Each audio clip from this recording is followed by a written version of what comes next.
Welcome to Better Together, Two Girls in a Bible with Alexis V. Wolf and Sandy Renner, and today, Jami Salters. I am Alexis V. Wolf of the Fire Restore Global Ministries, and you can reach me at www.thefirestore.com. And I'm Sandy Renner, the other part of that, Two Girls. And you can reach me at sandyrenner.net for my webpage. We're glad you joined us today, and we got a special guest today. Yes, we do. Hi, Jami. So, Jami, this is Jami Salters of Forerunners for Christ. She and her husband, Sinclair Salters, have had this ministry several years now. You can elaborate on that. But we wanted to have Jami come in. This is definitely a Holy Spirit moment. Jami came to us a while ago, and she had some issues. Now, Jami's been in ministry many years. She's been set free many years. She has a book, and we're going to talk about that book as well. But she kind of hit a rough spot, and she will talk about that. But first, today, we want to talk about Confessions of an Ex-Codependent. So this is Jami's book. It is her autobiography, and it is amazing. She talks about her trials and her tribulations, her addictions to men, addictions to substances, addictions to many, many different things, and the different hills and valleys that she went through to become set free, and how she continues to be set free, how to live in that freedom, because we all know, all three of us sitting here know that we don't always feel free. That's the truth. Now, we are free, indeed. Yes. But we don't always feel free, indeed. So, Jami, we're going to just let you take it away. Here is your book. Say whatever you want. This will be a two-part series, so she'll be with us today talking about her book, and then next Sunday she will be talking about, what are we talking about today? We're talking about issues. Anyway, it's a two-part series. Just tune in. We'll see how Just let it flow as the Lord leads. That's right. As Alexis said, I am Jami Salters. I'm 45 years old. I am married to Sinclair Salters. We have been married now for the past 8 years. We have a beautiful blended family with children and grandchildren. And as Alexis already stated, we have a ministry called Forerunners for Christ, which is the outreach and discipleship ministry. We do not have a building. We are not pastors of a local church. We get asked that all the time. We are more of an outreach evangelistic ministry, and we do all types of stuff from small group gatherings, one-on-one discipleship, you name it. If there's a need, we're going to try to fulfill that need. Awesome. So I wanted to share, first of all, this book would not be what it is without Miss Alexis, and I can't believe she didn't tell you about her publishing company. Can we do a commercial break? If you would like to, feel Let's free. do a commercial break. Go ahead. Oh, me? Oh, you want me to talk? Well, I have a publishing label called the Fire Restore Publications. It is an offshoot of my ministry, the Fire Restore Global Ministries. Of course, I have 27 published books. I published Sandy's last book, Stories, and we'll talk about these at the end of the broadcast. And I did publish this. It was previously published. There were a few issues. We redid it. It's kind of funny because it was in my hand and I got it where it was, and then she published it to someone else because I didn't yet have a label, and then there were some faux pas that happened, and then here we go. Yes. Okay. And I wanted to just take a moment and just recognize Alexis, because this book, when I was going through my issues about learning about codependency and addictions and all this stuff, I was very bound with all of those things. And when I was going through this inner healing process with the Lord, I had a title in my head, or some people say in your belly. I heard this title, Confessions of an Ex-Codependent. But now, some years later, it wasn't until it actually came to fruition when I went to speak at a women's conference. And after I spoke, the pastor of that house asked me, had I started writing the book, or was I finished writing the book? And so at this time, again, this was just a title in my belly from years ago. I thought about it. So on the way home, I called my husband and I kind of dumbed down the conversation, and he was asking me how it went, and I told him what the pastor said, and so I was like, well, everybody has a book. And he was like, no, that's not true. Everybody doesn't have a book. So immediately my mind starts racing, like, all of these thoughts of why I can't write a book. And so I started immediately telling him, well, I didn't finish high school. I don't know proper grammar. I don't know how to type on a computer. All of these excuses. And my husband simply said, You know how to send a text message, and you know how to use your notes app on your phone. And I said, okay. He said, well, use it. And so literally, I think that was like a Saturday, and that Monday, I started using my notes app on my phone, and it just started flowing. There had been previous times before that I would try to write, and it was nothing came out. But this time, it just began to flow. You see how thick this is? It's good. That is an amazing story. This was done on my phone. It's the craziest. It's shocking. I'm telling you, when she came to me, so I met, I've known Jamie for years and years, long story. Was it like 2018? Sounds about 17, end of 17, maybe the beginning of 2018. I ran into Jamie and a mutual friend of ours, and her friend Heather had just published a book, and she was saying, oh, Jamie has a book, and blah, blah, blah. And so I offered. I knew it was Holy Spirit. That wasn't just like, because I don't offer that to everybody. Okay. Make that clear. Well, for the main Don't thing. flood her with asking. Right, because it's just me. And so I definitely have to be led by Holy Spirit to know, who to help and who is not for me, whatever. So I offered my help, and it was a year later, like almost a whole year later, before Jamie actually reached out to me. And so she had this. It was not a book. It was not a book. It was just a bunch of mess on. It wasn't even on paper. It wasn't. I know. Didn't you have somebody like put it in a Word document or something? So somebody put it in a Word document and was supposed to be turning it into a manuscript, and they kind of worked on it for a little while, and then months went through, and I was like, okay. So that's what took me so long contacting you, because I've had people offer to help, Right, and then when I took them up on that, it didn't work out, and that's okay. I wasn't salty about any of it. Much. I was like, God, right. She wasn't. I had my We have our moment, right? But so I just held on to it like, God, what am I supposed to do with this? And I'm going to tell you, when Alexis got it, remind you, it was on my notes app. Each chapter, I would then email it to myself. Yeah, and little to no punctuation. No paragraphs, no punctuation. Words were definitely misspelled. Which is all okay.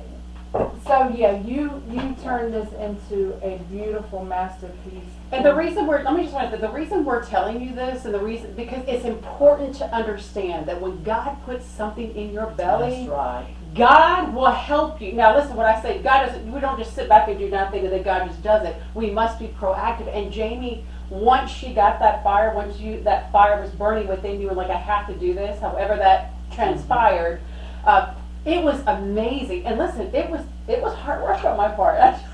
But I knew it was worth it, because she was very articulate in how she laid out the chapters. I think we may have had to switch a couple chapters, but not really much. And all I had to do was go in and clean it up, and that's fairly simple. It's time consuming, but simple to go add in punctuation, or if there's a run-on sentence, we fix that. But the point is that God birthed this in her. She does not have a high school education, and what you said you went through 9th grade or something like that.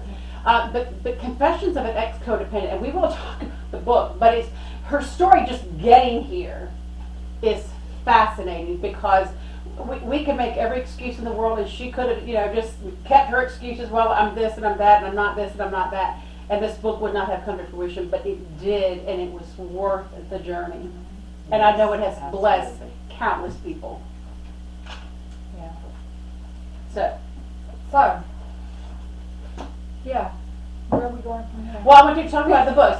So Jamie was highly addicted to drugs, to men, to the attention, because she was an overweight child. She was sexually abused. Talk a little bit about what's in this book. So you were molested at a very young age. The first time I was molested at 3 years old by someone visiting my family home. Mm.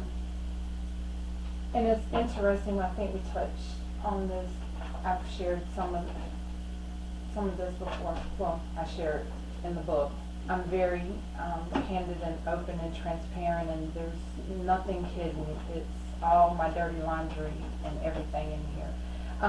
But after I was molested, this man left our family home, and I remember, now I'm 3, and I can remember bits and pieces of this. I remember it being wrong, but in the time I didn't want him to stop. So when he had his hands down in my underwear, and when he stopped, I actually took his hand and put it back down in my underwear. I liked what was happening. Mm-hmm.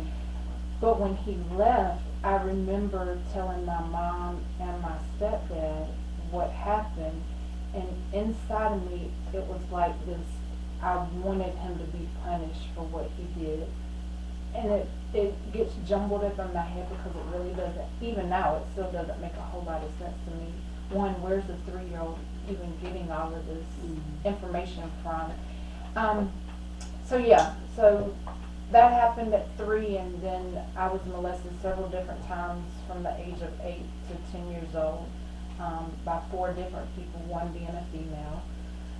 And so not only the molestation, but being exposed to pornographic videos and magazines. I remember stealing Playboy magazines and hiding in my closet and desiring to be that. But there was something in me that it was a struggle, like this is wrong, but it felt right, if that makes sense. So anyway, I got into drugs and alcohol. I started drinking alcohol at the age of 8 years old. I was 10 years old the first time I snorted cocaine. I was using pills and smoking marijuana. And all of this was done out, well, not all of it. The alcohol I was getting from my house, but the drugs and stuff, I was hanging around older people at school and going to the skating ring on the weekends and being exposed to different things. And yeah, 14, my best friend's mother was seeing a drug dealer, and he used to give us marijuana. And one night we didn't know this, but that's how drug dealers actually get people hooked on other drugs. But he put crack in our weed, and that led me on a crack binge for a little while at 14 years old. And by this time, I'm being promiscuous and just sleeping with any and everybody who would show me any type of attention or affection. And needless to say, my life spiraled all the way out of control. But the interesting thing was I was always a functional addict, meaning I had a nice place to live, I had a car, I had a job. It looked like I had it all together, but inside I was a hot, broken mess. And so if I can just interrupt, so the drugs and the alcohol were escapism from the molestation, the years of, and you have said many times that you were a very overweight child and you were picked on about that, and she felt very insecure about her weight. And so when you put all that together, you start to feel like nothing. And she talks about how she felt like nothing, or less than nothing. You may not use those words, but that's kind of the gist. And so constantly seeking men's approval, the addictions to help you overcome that and to forget about it. I do want to say this one thing.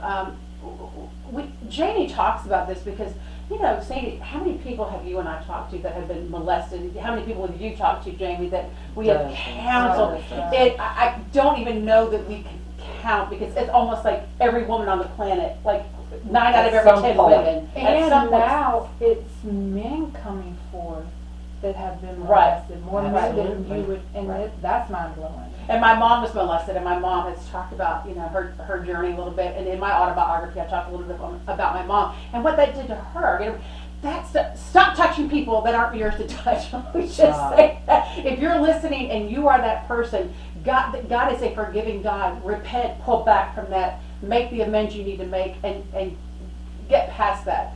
But the problem really, and even still in this day and age, that people still feel like they are the only one. Yes. And I think it's interesting, Jamie, that you talked about how at 3 years old he put his hand in your pants, when he pulled his hand out, you put it back. And so I know this was years ago, but I heard Tyler Perry, if you guys know him, he's an actor, writer, whatever, he's a bunch of stuff.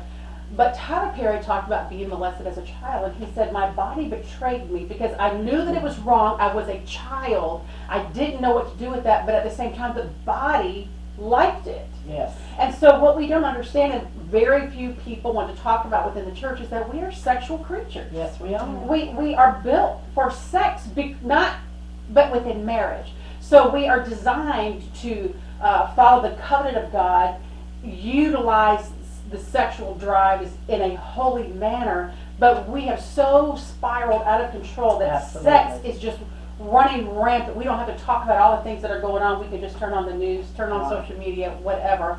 But it is interesting that because God created us to procreate, and so sex is for procreation, it is also for covenant within marriage.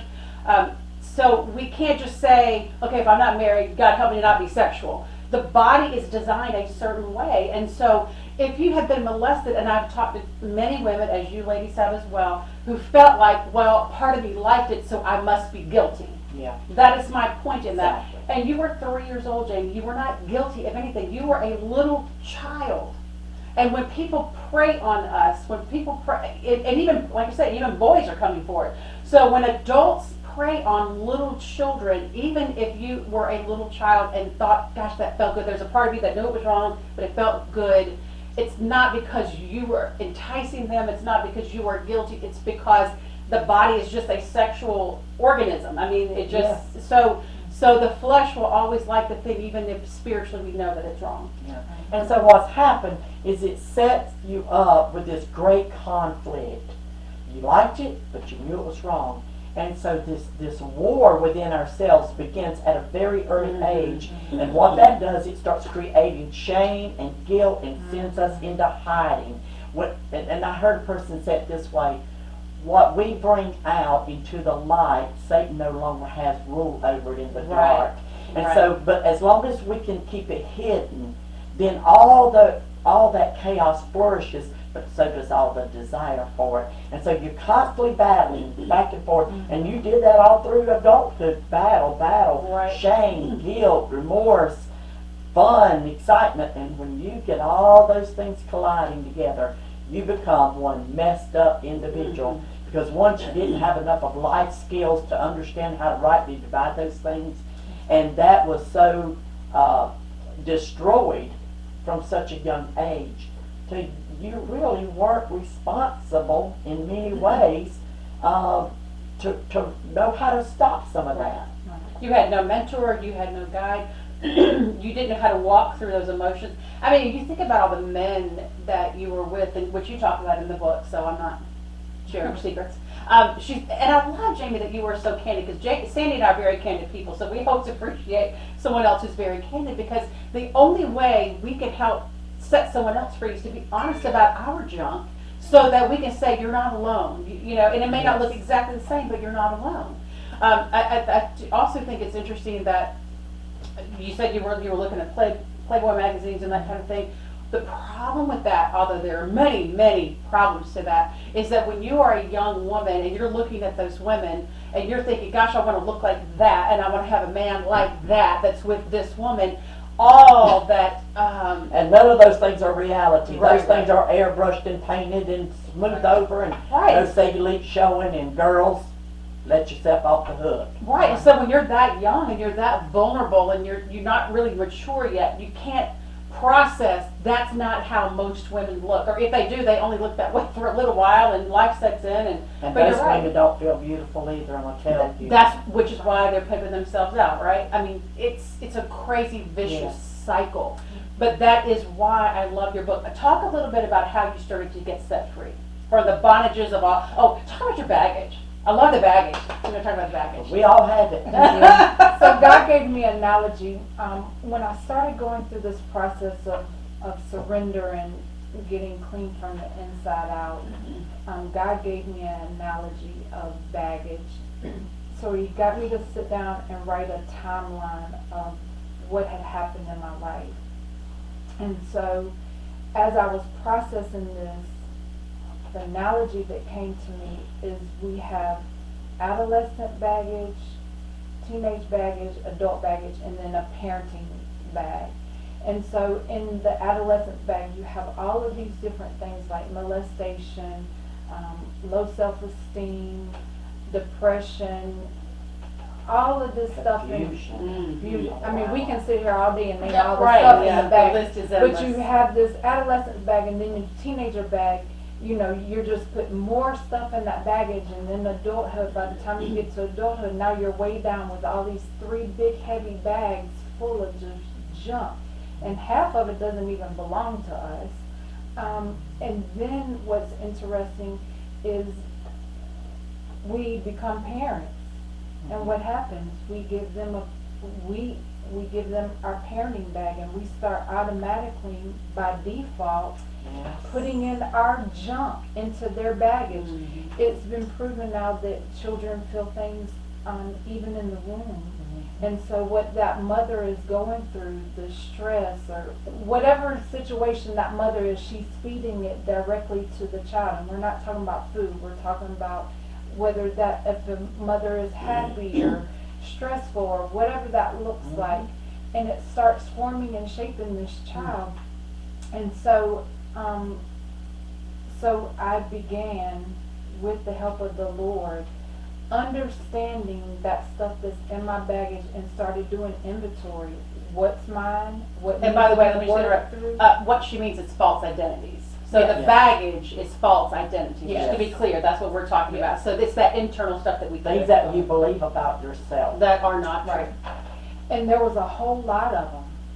I mean, it goes deep, but with time and I mean, this book is full of how I got free, but it was not an easy process at all. It was very hard, and it was scary. It was depressing at times. There were some times where I literally laid in my bed and kicked and screamed and cried like a 3-year-old temper tantrum. Like, it was hard. It was very difficult. And one of the things that was so difficult is when you're learning a new set of how-tos, it's so much easier to just shut down and go back to the familiar and what we're used to doing. Yes. And so even when God, there's a powerful story about how God delivered me from the drugs and alcohol, and I so many times wanted to go back because that was my coping mechanism. And again, I just share, it's not an easy journey. Recovery. And it is wasn't a not one and easy. done. It's not. It's still a process, even today, and we're 8, 9, 10 years in, and it's still a process. Absolutely. It's still a process. Which is true for all of us. Absolutely. None of us ever arrive.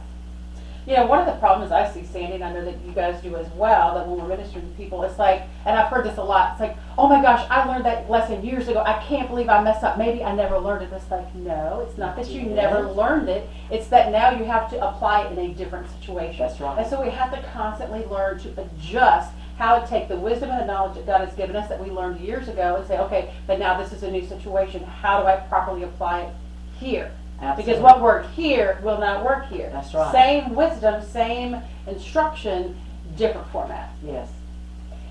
And so for me, it was interesting. After this book was written, a friend of mine, we haven't published it yet, a friend of mine sent me a video by Tim Fletcher called, it's Understanding Complex Trauma, and he has a ministry called Finding Freedom. Now remind you, again, the book was already written, and when I watched this video, I was like, oh my goodness, a light bulb went off, like, I'm not crazy. It explained, That's always good to know. right? It explained everything that I had been through in my childhood and why I was making the decisions that I was making and why my behavior was the way that it was, why my thought process was the way that it was. All of these things just came together. And it's like being sick for so many years and you go to all these doctors, because I've been in counseling and therapy and been given medications for this and that, and oh, you're depressed. Counseling just added more labels and more junk, identities more to false, get rid of. false identities, absolutely. And so it was like finally a diagnosis for something that I have been struggling with since I can remember, since age 3.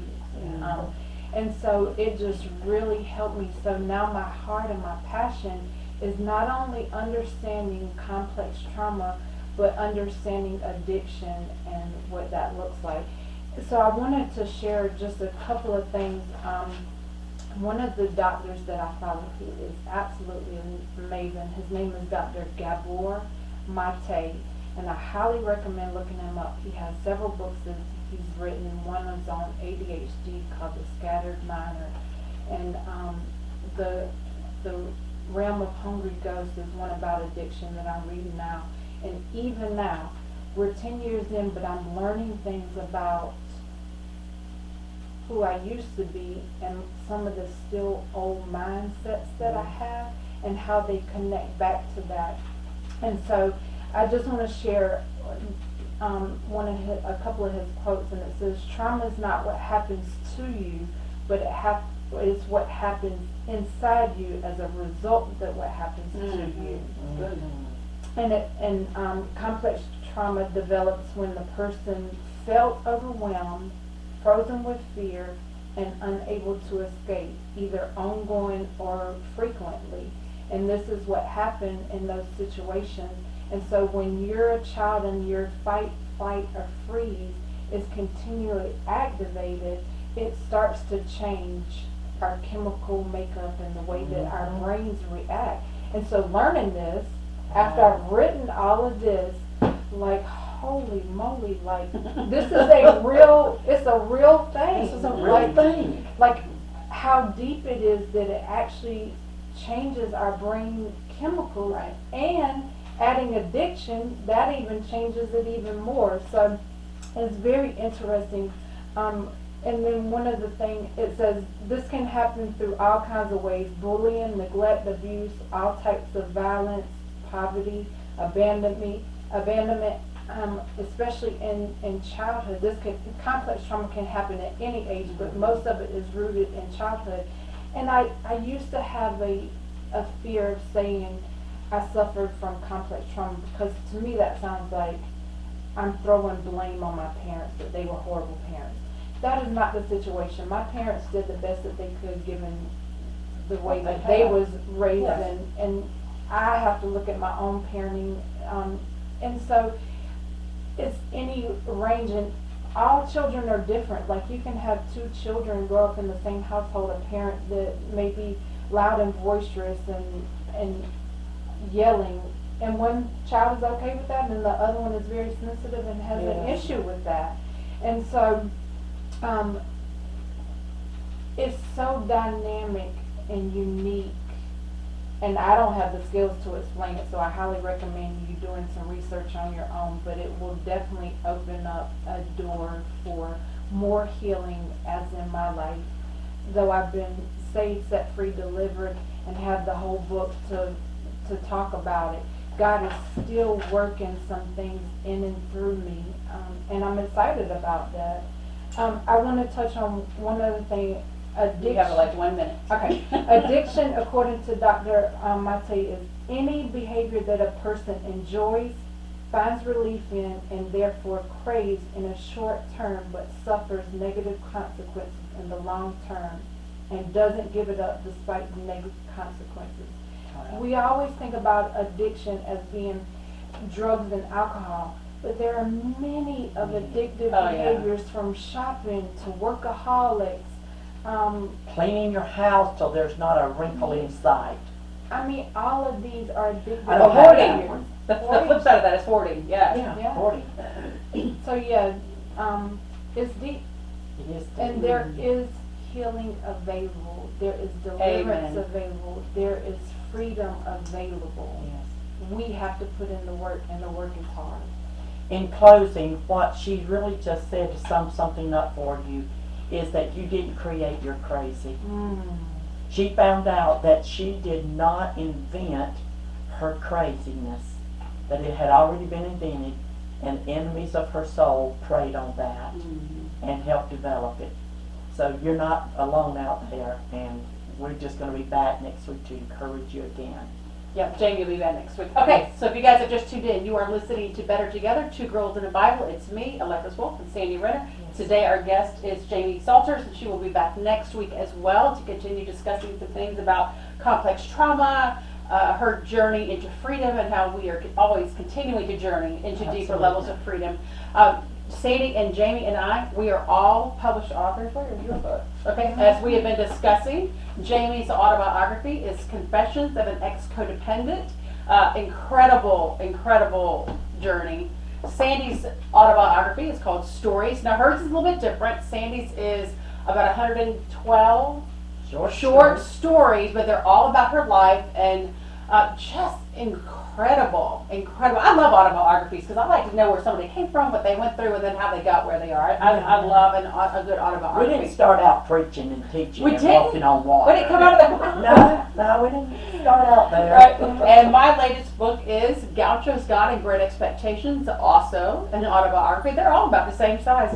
And we just kind of walk through some stuff. They're all about how to walk in faith. Everything that Sandy, Jami, and I share in our books or in our ministry, whatever we're doing, is to really shine light on Christ, Yes. to give Him honor, to say anyone from anywhere can come out of that hovel and come into the light of Christ. Absolutely. All right, so we are on every Sunday morning at 8 a.m. There is a new podcast, but you obviously can catch us anytime on YouTube. You can type in Sandy Renner or Alexis B. Wolf or the Fiery Sword Global Ministries, and our YouTube page will come up. You can watch any of our previous year and a half of shows. We'd love for you to get caught up on that. And please like it, share it, comment, write us. Let us know what you want to talk about. We can talk about just about anything. We can just just give us the subject. We do like feedback. So in the meantime, you guys be blessed. Have a great week. Shalom.